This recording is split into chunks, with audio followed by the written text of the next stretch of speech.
They kind Mhm. of just let me go forward. I would say my biggest hurdle is actually it kind of sucks, but you kind of work with it.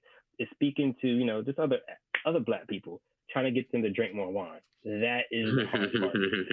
I Interesting. That is where I had the issue with. No, it's not even an issue. More or less the hardest part because one, a lot of black people love drinking sweet wine. Yeah, yeah, they do. So that is the first hurdle. You have to I gotta try to open that palate up to different types of wine, and so then it's education about the wine, and then the other part is of course the price. Yeah, The price is yeah, what gives people. It's like trying to work with them, trying to you don't want to explain things why prices are prices because I'm like, hey, I shouldn't have to justify my prices for anyone or anybody. It's like I know how much stuff is worth. It's right. either you're gonna do that or you're not. And so I would say that was the biggest hurdle is just kind of working with people and also people who do drink wine, they're like, oh, I can't justify paying X amount of dollars for wine from America. I was like, well, I can understand that, but lo and behold, the wine you bought from overseas or the summer from overseas isn't that good as well. So you have wine snobs. So there you have Yeah. the wine snobs that are just like, oh, I don't buy American wine. It's like, Yeah. all right. It's like, what do you think? You buying you think you buying this cheap Malbec is gonna help you out?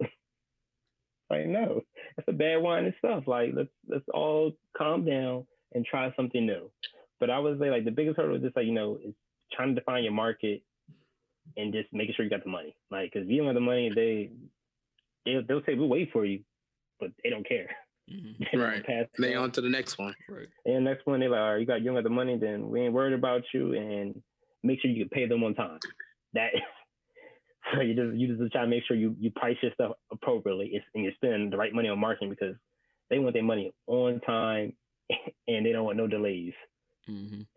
So thing. Hold on. So back to convincing black folks to drink these wines, especially when they're not sweet. What has been the best technique for you to convince them to say, hey, come out your comfort zone, try this out, what techniques have worked for you? Oh, just take the okay. I kind of cut my losses and I'll host wine tasting. So I'm trying to figure out how to get out more people. It's kind of hard because of COVID, and so you're trying to limit to how many people you want to be around because you just at times I'm like, all right, we can do wine tasting with 20 people. Wait, hold on, no, 20 people is way too many. Let's back that down. And then also, if I try to have people give reviews. Yeah, that is other thing. And one thing is, if you aren't a dry wine drinker, I have to make sure, I can't ask you for review because you are still trying to figure out dry wines.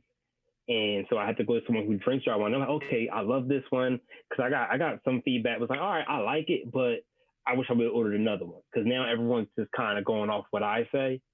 And so I try to ask people exactly what you like to drink. If you say you're a sweet wine drinker, I don't even steer people towards the red wine. I go right to the Chardonnays. Because the Chardonnays, I like, hey, it has fruit in there. You're going to taste the apples. You're going to taste the tannins, and you're going to taste the peach. So it's going to be a little bit more better. And plus, if you want to add ice to it, I don't advocate it. But if you want to add ice to your wine, feel free. Because some people, they love adding ice to it. So I'm like, and you're going to, it's going to be good. And so I'm like, great, you'll love that. But if someone says, hey, I want something dry, cool. I send right to the Pinot. I'm like, hey, both of these Pinots are going to be good. The Cabernet is going to be good. But I'm like, hey, if you are a dry wine drinker, I'm going to direct you right towards that angle just because I think you're going to like that better. So I was always trying to figure out what you're cooking. That way you try to mix it with certain foods. And then, I try to tell people, hey, if you like drinking it, put it in your food. And that's what I'm like, what? I'm like, yeah, put that wine in your food. They're like, no, look at this. Man, you over there putting olive oil in your food, man. Replace olive oil and throw that wine in there. And they get scared. They're like, no. Try it. That's what you do. Way better. It's way better. Try it for the one time. So it's